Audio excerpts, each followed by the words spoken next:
आज हम पढ़ेंगे बी लिम्फोसाइट्स के बारे में। और अगर बात की जाए जिन्हें के बी सेल्स भी कहा जाता है, कि हम कहते हैं कि खास किस्म के वाइट ब्लड सेल्स होते हैं जो फर्दर डिफ्रेंशिएट होते हैं प्लाज्मा सेल्स या बी सेल्स में, जो कि फर्दर आगे एंटीबॉडीज प्रोड्यूस करते हैं। जैसे कि यहाँ पर हम अपनी डायग्राम में देख रहे हैं, बी लिम्फोसाइट की डायग्राम है। और अगर हम बी लिम्फोसाइट को देखें तो ये फर्दर मेच्योर होता है, डिफ्रेंशिएट होता है प्लाज्मा सेल में, जिसे कि प्लाज्मा बी सेल कहा जाता है। अब ये जो प्लाज्मा बी सेल है, ये हम देख रहे हैं वाई शेप स्ट्रक्चर सिक्रीट कर रहा है, जिसे क्या कहा जाता है, जिसे कहा जाता है एंटीबॉडी। और एंटीबॉडी जो है हम देखते हैं कि वो स्पेसिफिक होती है हर एंटीजन के लिए। अब अगर हम एंटीजन की बात करें कि एंटीजन क्या होता है, तो हम देखते हैं कोई भी फॉरेन पार्टिकल, या फिर हम कह सकते हैं कि कोई भी वायरस बैक्टीरिया जो क्या करता है, जो बॉडी में एंटर होता है, जो डिजीज कॉज कर सकता है, जो किसी बीमारी की वजह बन सकता है, उसे एंटीजन कहा जाता है।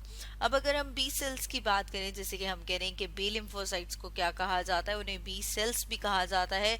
कि बी सेल्स जो है वो अपनी मैचुरेशन कहाँ पर कंप्लीट करते हैं हमारी बॉडी में, तो हम देखते हैं कि बोन मैरो, मतलब ये कि जो हड्डियों के अंदर जो गुदा मौजूद है उसके अंदर बी सेल्स जो हैं वो अपनी मैचुरेशन कंप्लीट करते हैं। अब अगर हम ये देखें कि बी सेल का जो नाम है, ये से बी सेल क्यों दिया गया है, तो हम देखते हैं कि जब फर्स्ट टाइम पहली दफा इन्हें चिकन्स, मतलब ये कि मुर्गियों का एक ऑर्गन, एक हिस्सा है जिसे कि बर्सा कहा जाता है, उसके अंदर देखा गया था।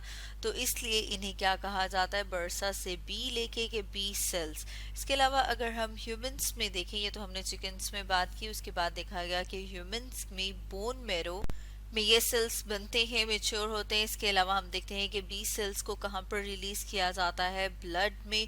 और फिर फर्दर हम देखते हैं लिम्फ में। लिम्फ जो कि क्लियर वाइट फ्लूइड होता है, और ये कहाँ पर मौजूद होता है, हमारे लिम्फेटिक सिस्टम में, जो कि हमने अपनी लास्ट वीडियो में काफ़ी डिटेल में डिस्कस किया था।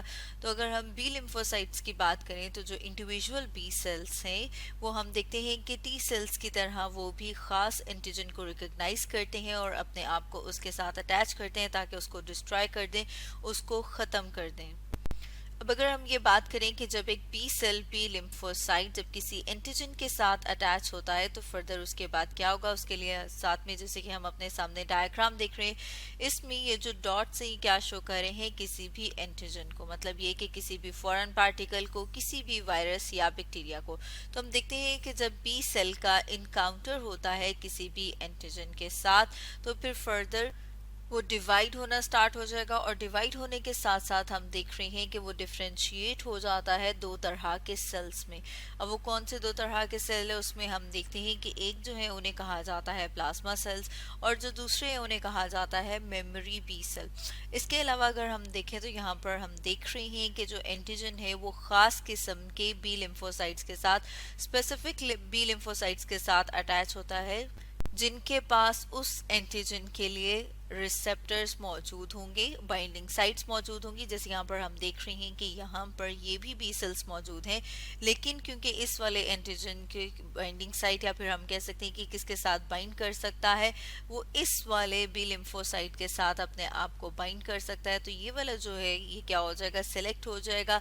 सिलेक्ट होने के बाद प्रोलिफरेशन होगी, मतलब ये कि इसका नंबर बढ़ना स्टार्ट हो जाएगा, क्लोन बनना शुरू हो जाएंगे। क्लोन कहते हैं कि अपने जैसे ये बहुत सारे सेल्स बना देगा, और वो जो सेल्स हैं वो डिफरेंशिएट होते हैं प्लाज्मा सेल और मेमोरी सेल में।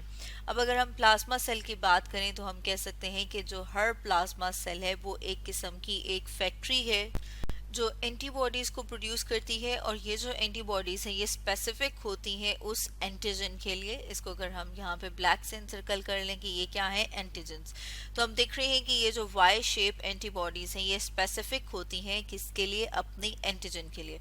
तो ये उसके साथ बाइंड कर जाएंगी ताकि उसको क्या करें, डिस्ट्रॉय कर दें और ख़त्म कर दें। इसी तरह से हम देखें तो हम देख रहे थे कि जो बी सेल्स हैं वो क्या है, वो प्रिकर्सर हैं प्लाज्मा सेल्स का। और प्लाज्मा सेल जो स्पेशलाइज्ड होते हैं किसी भी फॉरेन एंटीजन के लिए।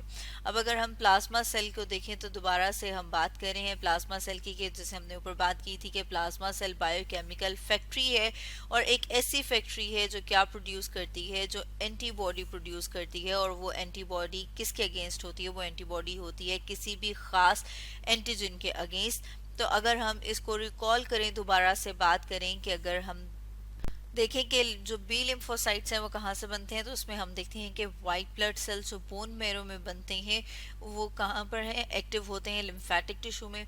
उनमें से हम देखते हैं कि कुछ लिम्फोसाइट्स जो इन्हें के बी सेल्स कहा जाता है, बी लिम्फोसाइट्स कहा जाता है, वो मैच्योर होते हैं बोन मैरो में। फर्दर उन्हें कहाँ पर भेजा जाता है, लिम्फ नोड्स के पास। और जब ये रिकग्नाइज कर लेते हैं किसी भी एंटीजन को, तो उसमें हमने देखा था फर्दर ये प्रोड्यूस करते हैं प्लाज्मा सेल्स, जो क्या करते हैं, जो कि एंटीबॉडीज बनाते हैं, और कुछ जो है वो डिफ्रेंशिएट हो जाते हैं मेमोरी सेल्स में। अब अगर मेमोरी सेल्स की बात की जाए तो मेमोरी किसे कहा जाता है, याद रखने को, याददाश्त को।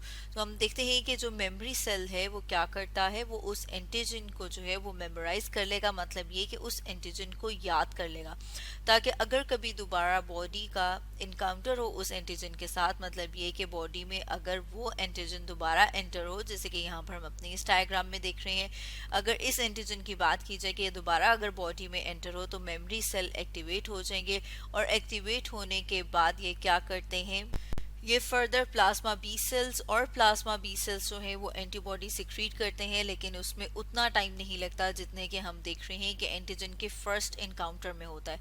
तो मेमोरी बी सेल्स जो है वो उसको मेमोराइज करने के बाद अगर दोबारा उसका इनकाउंटर हो तो एंटीबॉडी प्रोडक्शन में हेल्प करती है। तो स्टूडेंट्स, आज हमने स्टडी किया बी लिम्फोसाइट्स के बारे में।